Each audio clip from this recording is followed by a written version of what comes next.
What is runner's toe? Runner's toe is a condition which causes destruction to one or more nails on your feet and is the result of repetitive trauma to the toes. The constant jamming of your toes into the end of your athletic shoes is the culprit. Most people will blame running shoes that are too short as the problem, and although that is true in many individuals, it can be caused by other issues. Runner's toe can present itself in various ways. Most common, of course, is a darkening of the nail, which represents bleeding underneath the nail. This is the result of the nail being lifted away from the nail bed as you run, and so the skin is torn and the end result is some bleeding.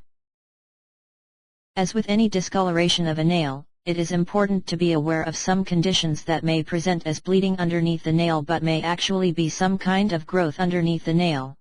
If the discoloration grows out over time, then it is more than likely just dry blood. If the nail continues to grow but the localized discoloration stays, then the nail bed needs to be examined by a doctor. Treatment of runner's toe. If the nail is just discolored, is not loose, does not hurt, then there is really no treatment for that particular nail. If, however, the nail has started to come loose, I feel it is best to have the nail removed for a couple of reasons. It is far less painful to have a nail removed medically than it is if you accidentally pull it off by removing your sock or jam the already loose nail. Secondly, once a nail is loose, it opens up the possibility for a fungus infection, as it is then very easy for fungus to get underneath the nail and works its way back to the growth plate of the nail and perhaps permanently disfigure the nail. Additionally, a loose nail also opens you up for a bacterial infection. Prevention of runner's toe.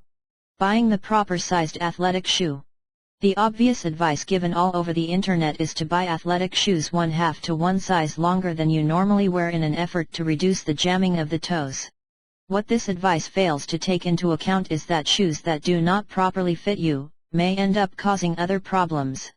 A simple example would be blisters from your foot now moving around in the shoe. So what should you do?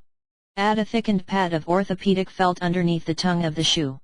The additional padding has the effect of keeping the foot from sliding within the shoe and to further prevent jamming of the toes into the end of the shoe.